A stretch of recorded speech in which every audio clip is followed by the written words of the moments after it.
Hey guys, it is Thursday, February 16th, and we had a great core training in Carmel, Indiana last night with 15-star diamond Trina Gray. And I also got to spend the afternoon with her as part of a special invite mastermind meeting. And, every once in a while, you never know who you'll connect with or when somebody will say something that really clicks for you. But a lot of what she said yesterday really clicked for me, and I think it did for a lot of the people that attended the event last night too. Definitely not enough from our team there. I know sometimes the weeknight events are tough, but if you're in the area, I would just highly recommend doing everything you can to get to stuff like this that's offered. I think that a lot of us start to kind of pick and choose different things because you feel like, oh, I just can't go to everything. Well, honestly, I used to have to travel a lot of miles. I used to have to go to Summit to be able to get this kind of training from top level coaches. And now, we have one right in our own backyard, but she has, a great network of other coaches. And it's just great to figure out, to hear sometimes the same things from different people because you never know who you're going to connect with.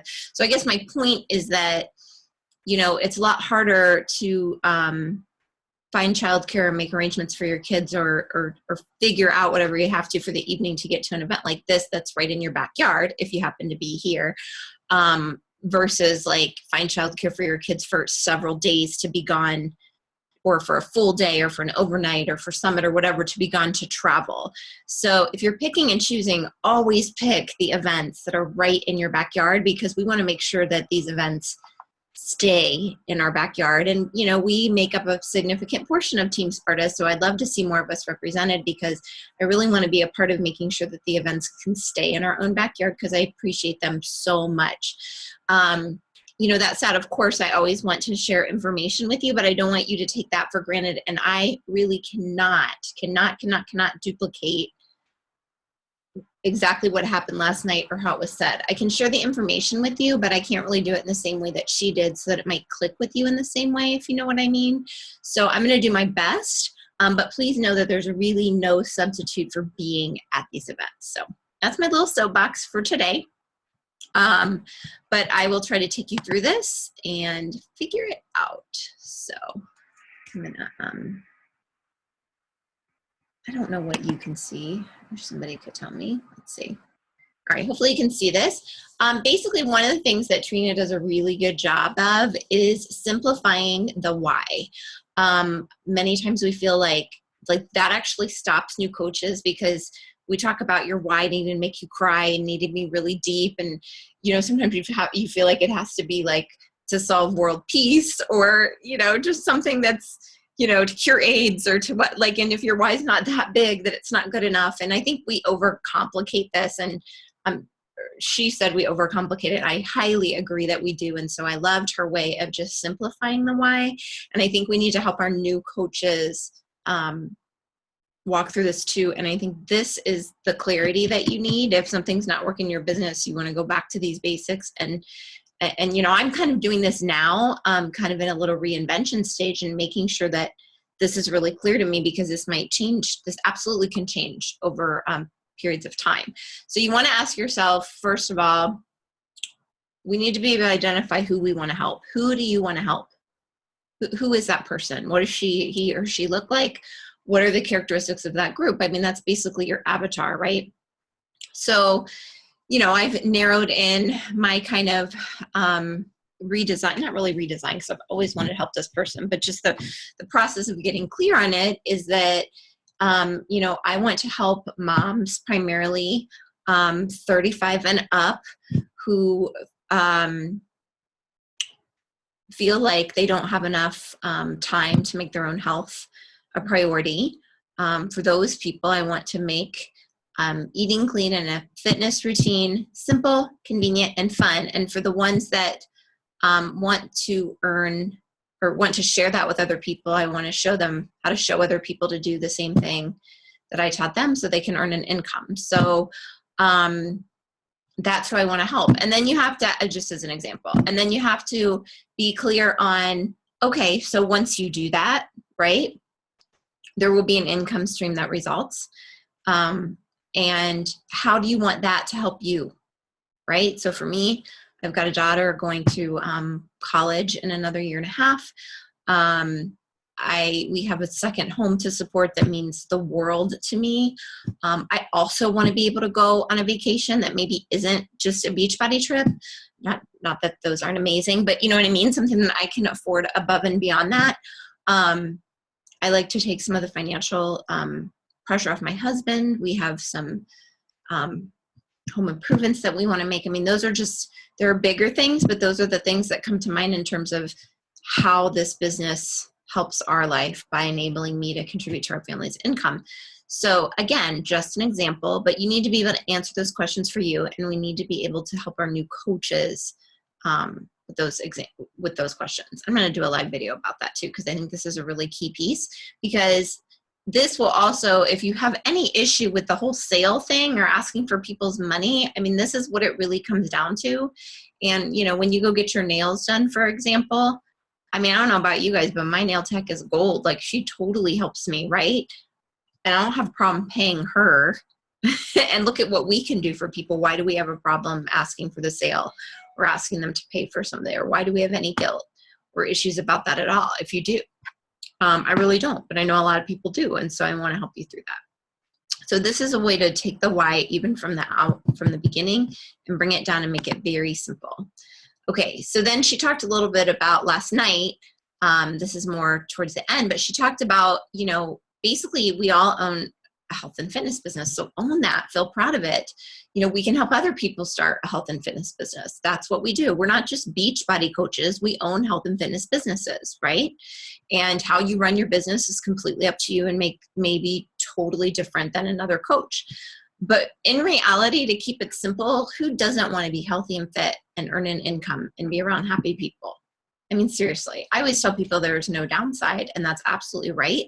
And so that's what we need to convey to people more often, and never be in your own way about inviting somebody to this business opportunity, because really, who doesn't want to be healthy and fit, earn an income, and be around happy people, right? And even if people are interested in earning that much of an income, then they're getting a discount on something that makes them feel great and that they're using anyway.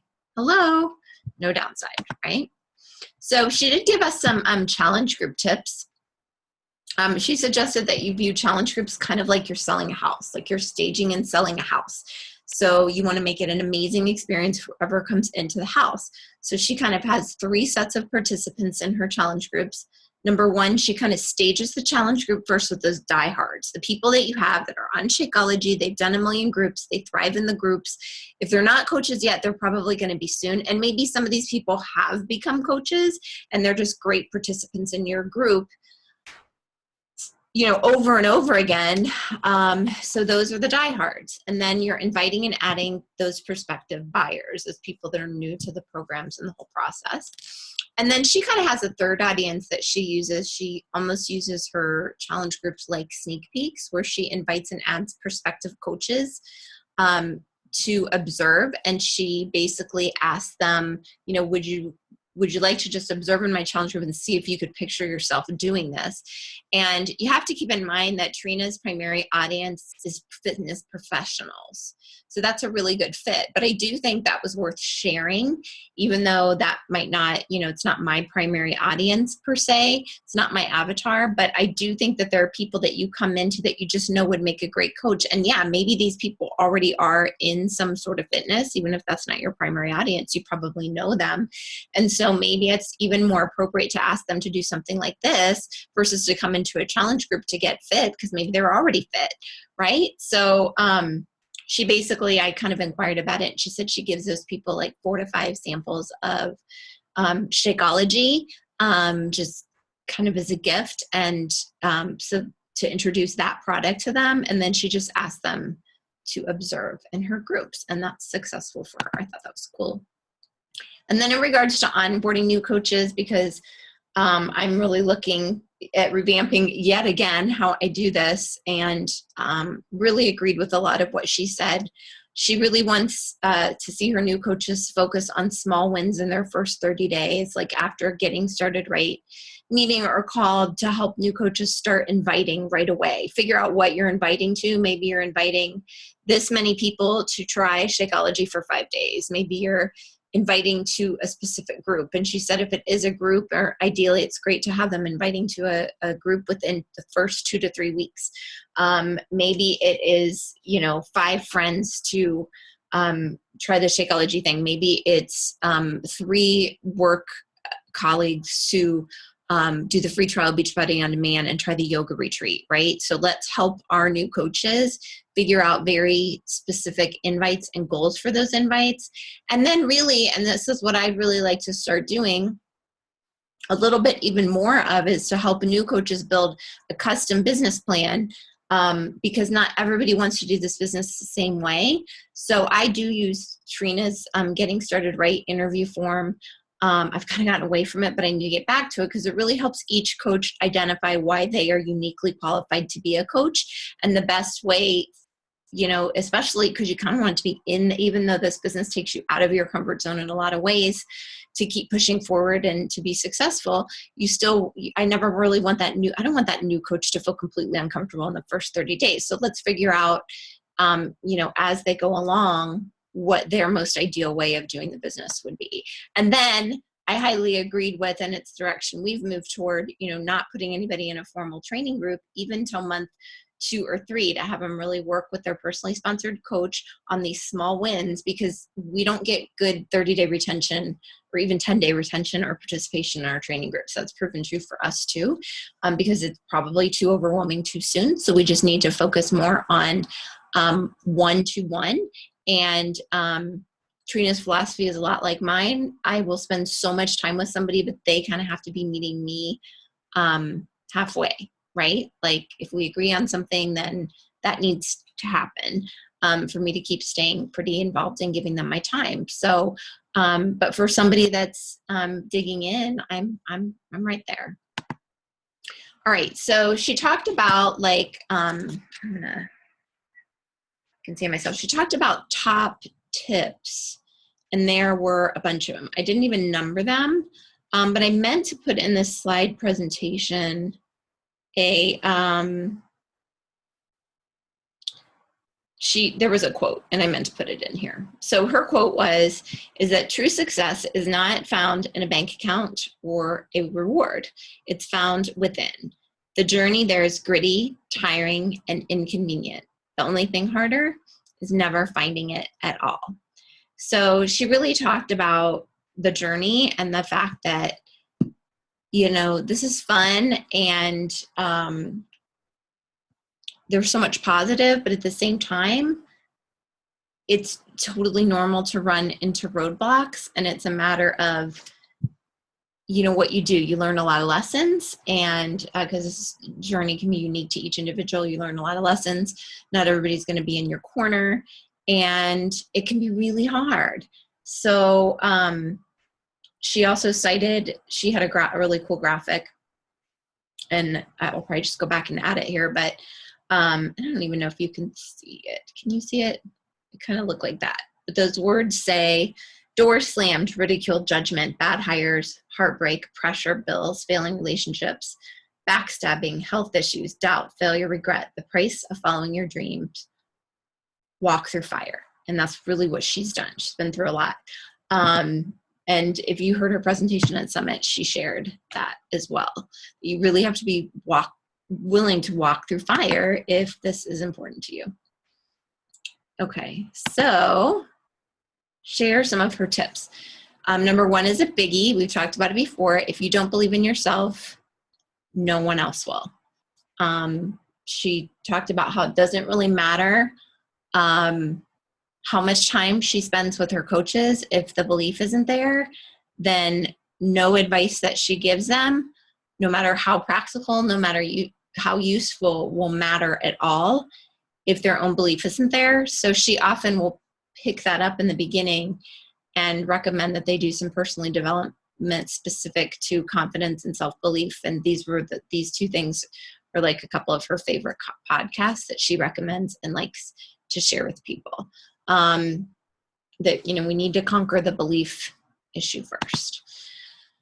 Fuel your soul with daily personal development. So along those lines, even if you're all in, but with belief 100%, she really talked about the importance of personal development, but beyond just checking it off lists. We know we're supposed to do it every day, but you really need to find resources that you, whether it's a book or a podcast or Audible or whatever, that you really connect with personally. And she said there's a lot of books that people recommend to her as being like so great, but in the first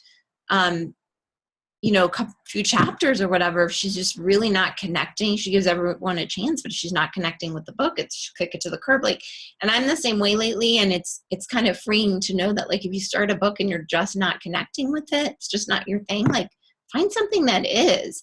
So she really talked about, loving what you're reading and making sure you connect with it so that you can really engage with it and apply it on a daily basis. Live your dream before it happens. So she talked about, visualizing, being able to very clearly articulate what you want, visualize that. She has some of her coaches on the retreats that they do.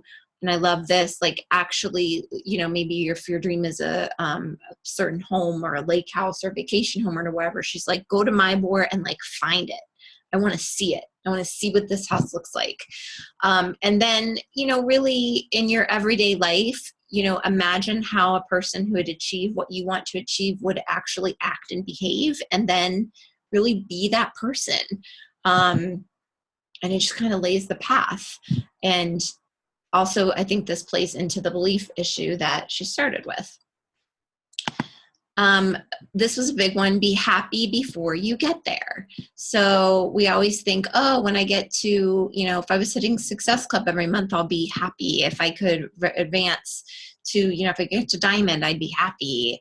If I get 5-star, whatever, if I can, whatever you're working for, that in itself isn't necessarily going to make you happy if you're not already happy now. So appreciate where you are now, all the good things about it, and be grateful every single day. And her big thing was I can guarantee you anybody that's, only focused on happiness somewhere ahead of them is probably not going to get there because they can't be content with where they are now.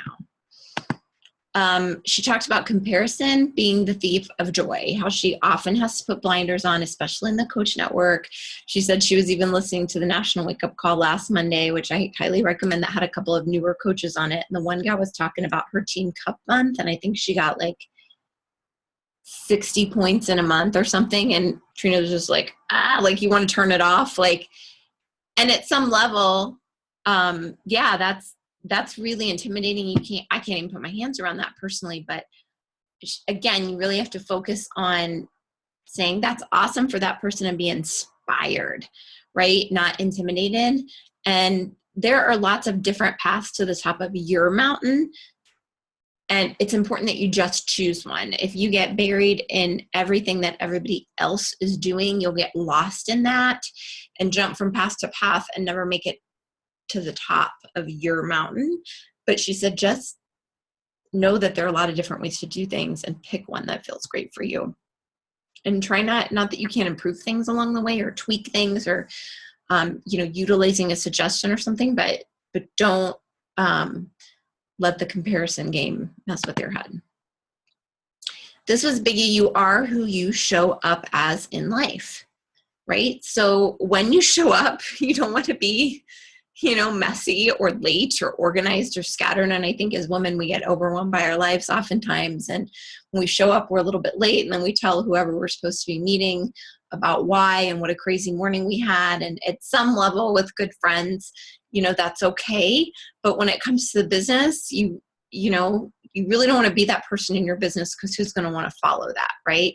She talked about earlier in our mastermind session about the 2 biggest traits she feels like she can help people with that have made a huge difference for her are calmness and confidence. Be calm and be confident. Take a breath, because that's really who people want to be around, is that kind of influence, not this scattered mess. So make sure, even if you don't feel calm and confident, that you can bring that up and put that out there, because it's something, you know, more people will admire and want to follow. Now, if that's not truly who you are, it's probably something you need to work on.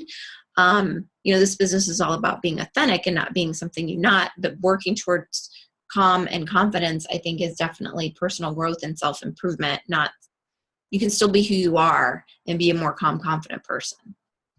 And I thought that was important because I feel like I lost some of my calmness and my confidence in the last year. And the first thing I did when I got home yesterday afternoon was just like, because I had a bunch of stuff to do to run around and get back up the door again. And I just really tried to breathe and be a little bit calmer.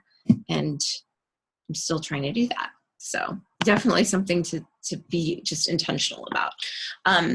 The idea that success is above you is not really accurate. And a lot of times we get kind of intimidated by the idea that somebody else like her, like Julie or whoever, Melanie Mitra, like are way up there, but they're not way up here, right?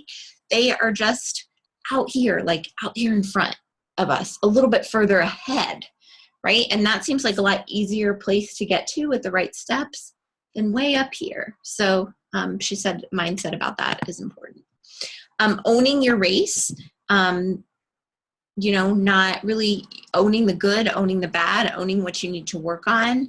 You know, I fully acknowledge that perhaps the reason we're not seeing a ton of weekly rank advancements and coach welcomes right now is because I haven't been doing a lot of that. And I have to own the fact that even though I don't think anybody would blame me for it per se, one of the reasons our team might be kind of stuck in a similar pattern is because I am not, I'm putting in the time, but for whatever reason, I'm not growing, and I need to figure that out. If not for me, then for you, for my team, or if not for my team, then for myself, right? And then hopefully it'll have a positive influence. But I can cite all these reasons that might not have anything to do with me, but at the end of the day, I have to own that, right? So whatever race you're running, whatever project, whatever team you're building, whatever, we really have to take ownership and action if things aren't going well.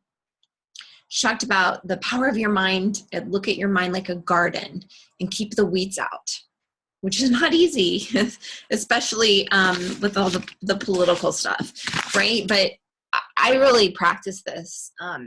You can't engage in the negativity, and you want to view your mind as, you know, what she kind of said, like as a colorful, you know, flower bed, a place for opportunity and possibility, and you don't want to let anything in there to stunt it. And you need to be intentional about that because the weeds can kind of creep in. She talked about clarity and how important this is and how clarity breeds mastery. So whatever you can do to simplify things, because we make a lot of things too hard, and just be very clear about not only what you want, but where you want to go and how you want to get there. It's so important. And this kind of goes back to the whole showing up. How you show up is important. And if your whatever is a mess, right? If your house is a mess, if your car is a mess, if your kitchen is a mess, if your office is a mess, or whatever, your business to some extent is probably a mess. And I think that's something that we need to own. I mean, I feel my environment lately has felt a little bit scattered, and these things affect our harmony. That was something we talked about a lot yesterday afternoon. I have a great activity to do in a future training. But, you know, she talked about how harmony is very important in all areas of life. And if you're really messed up in one area, it kind of throws everything else off. And along those lines, it's amazing what clarity can breed. And you kind of have to engage in activities where you know you can be, where clarity comes to you. And for me, honestly, sometimes I figure stuff out in my head when I'm working out.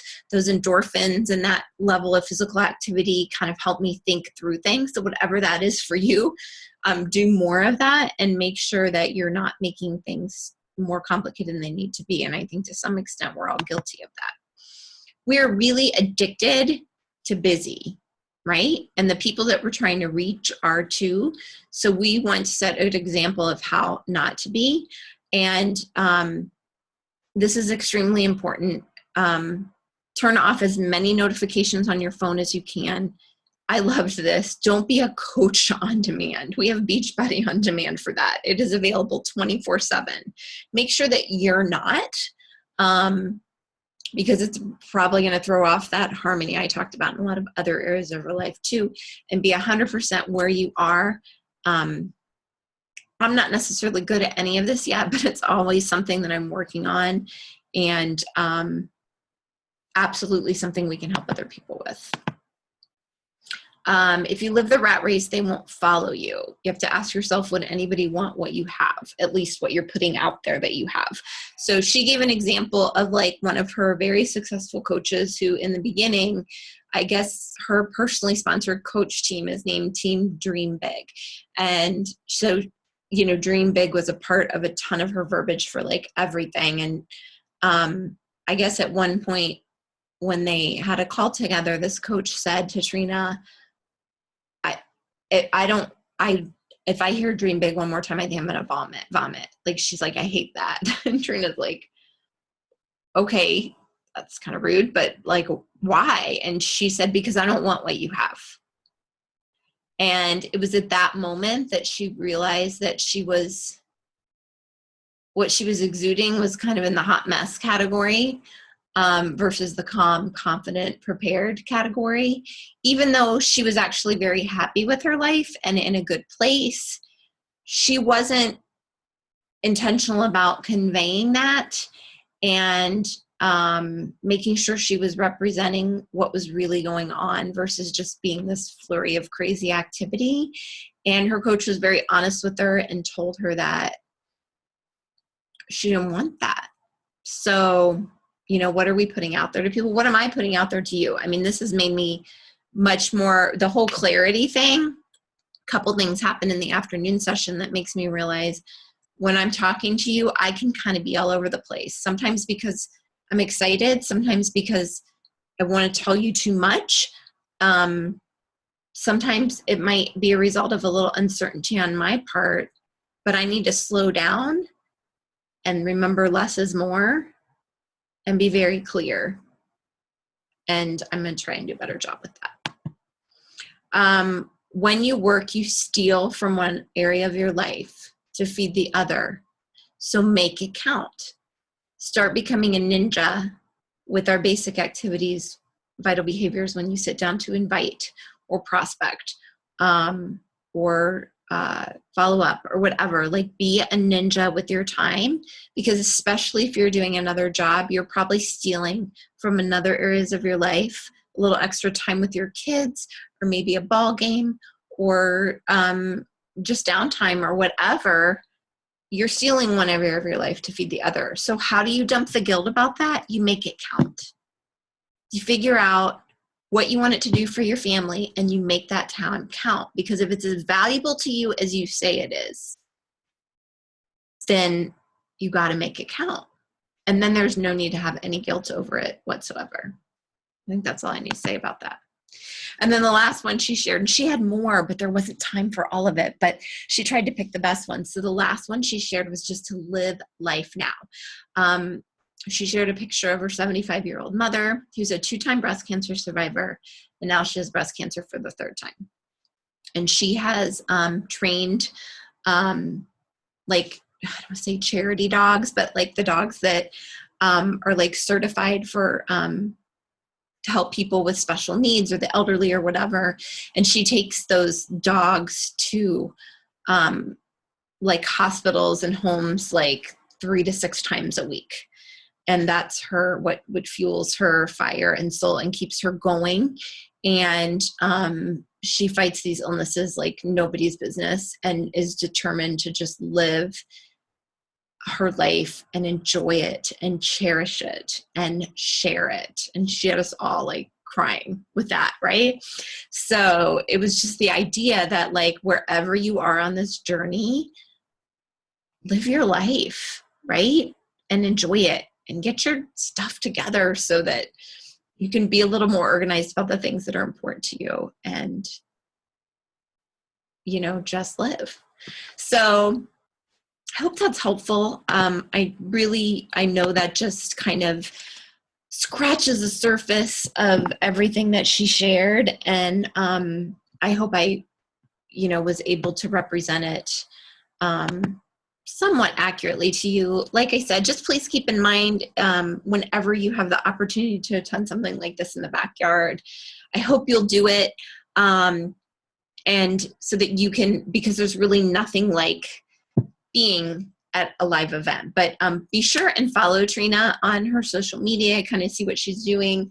Again, maybe she's not going to be the person that you connect with, but it's kind of cool. For me, it was big because I really did connect with her, and so much of what she said resonated with me and my own journey. And so now I just have to make sure I apply what I learned, and I want to apply it for not only myself, but also for our team. So I hope that was helpful, guys. I'm excited about some activities that she gave us that I'm going to be doing with you on future trainings. So stay tuned for more news about that. Have an awesome day. Have an awesome weekend. And please know you can reach out to me anytime. Take care. Bye.